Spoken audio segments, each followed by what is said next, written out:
Hembo the elephant rested in the blue waters of the lake, and Oomph, his small nephew, squirted water through his trunk, and Toto the monkey played with his sweet-toothed cousin Sticky. Twiga the giraffe and Suku the parrot looked on. But all too soon the long, dry season came. The sun beat down, scorching the leaves and grass, and before long everything was withered and parched as the hot wind scorched the countryside. The animals sought out what little shade there was and panted in the heat. "Squirt a trunkful of water over me like a kind little elephant," sighed Toto to Oomph. "I can't," squeaked Oomph. "I've squirted nothing but dust for days." "There's fire in the sun today," said Twiga the giraffe. "It's unusually warm," remarked Hornbill. "Most unusually warm, most unusually warm," croaked Suku the parrot. Dry day followed dry day. The jungle became just like tinder, while the Hornbill flapped high into the sky. "Look away over there," he cried to Suku. "It's smoke." And though he flew quickly off to tell the others, the thought of smoke, flames and heat of a jungle fire sent the animals into a panic. "I can see it," called Twiga. "I can smell it," rumbled Elephant. "I can feel it. Let's go," grunted Rhino. "Where's Cousin Sticky?" said Toto. "Can you see him, Twiga? We mustn't leave him behind." "We won't. We're sure to find him on the way to the great rock," said Twiga the giraffe. The thunder of hooves was the only noise that could be heard in the jungle as the animals headed at full speed for their only place of safety, the great rock. Miles away, within sight of the great rock, Sticky had made a wonderful discovery, and he licked his lips greedily. Honey, beautiful honey. He took no notice of bee stings. The only thought in his monkey mind was to fill himself full of beautiful honey. As the animals galloped along, Toto called to one after another, "Have you seen Sticky? Have you seen my cousin Sticky?" But always the answer came back, "No, no, we haven't seen him anywhere." The huge feet of Kiboko the hippo and Kifaro the rhino stirred up great clouds of dust. Toto called to them, "Have you seen Sticky?" The hippos, anxious to lose no time at all, didn't reply, but Rhino roared back gruffly, "No, we haven't seen him anywhere." From every corner of the jungle came the animals, all heading in the same direction towards the safety of the great rock. Behind them on the scorching wind came the searing heat and the scorching smell of the great jungle fire. Rhino, well ahead of the others, suddenly saw the missing Sticky outlined against the red glow of the sky. Monkey's mouth was wide open, and his eyes were fixed on the golden honeycomb as he let the honey slowly and deliciously trickle down his throat. Rhino roared out to him, "Run, monkey, run, or you'll be roasted in that fire." Rudely, Sticky shouted back, "It's my honey, it's all mine, and you shan't have any of it. I'm not leaving here for you or for anybody." Rhino shrugged his huge shoulders and raced on towards safety. Not far behind Rhino thundered the elephants. Hembo slid to a shuddering halt as he saw two frightened little monkeys cowering in the shade of an anthill, too exhausted to go any further. "Jump on my tusks," he trumpeted softly. "I'll carry you to safety." Little Oomph squeaked, "Me too, please. My legs are too short, and I don't think they'll carry me any further." And Hembo, hardly noticing the extra load, thundered on towards the great rock.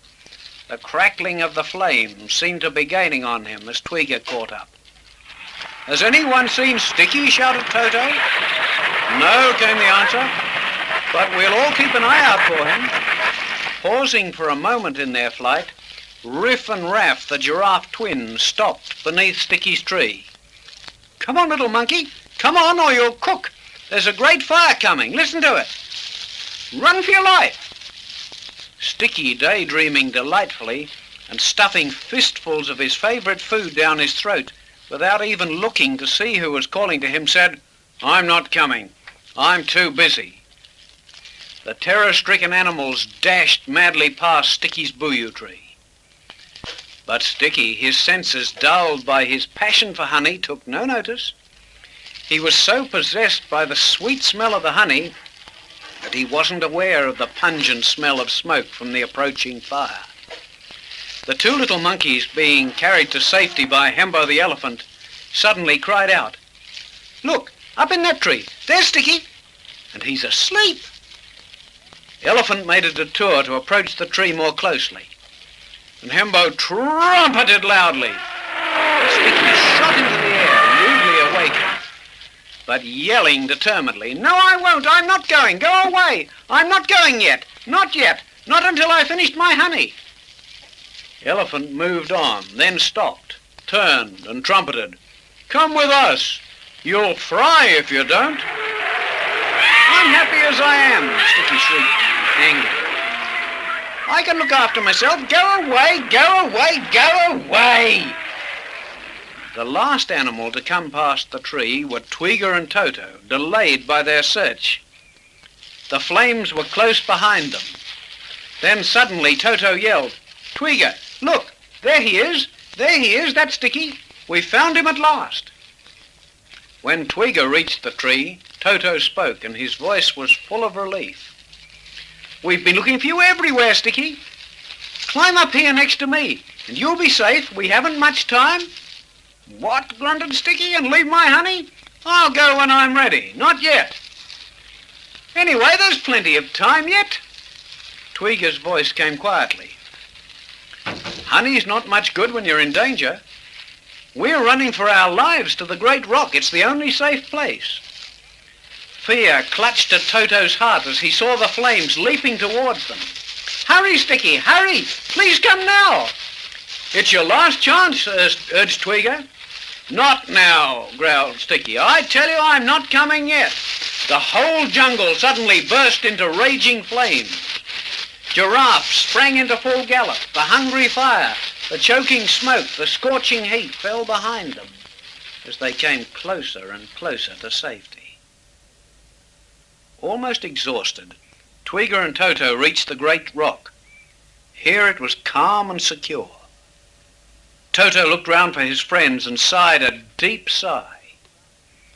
Then a look of concern spread over his face, and in a soft voice he said to Tweeger, "There are not as many animals here as I expected."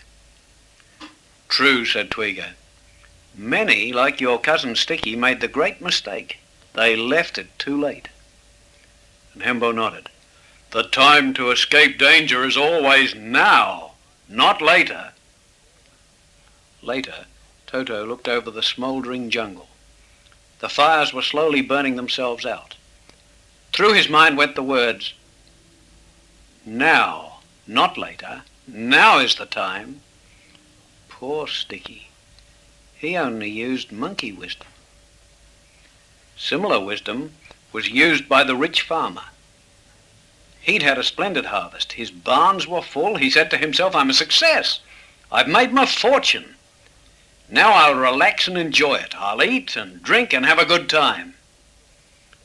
To finish the story in the Lord Jesus' own words, "But God said, 'Foolish man, this very night you will be asked for your soul.'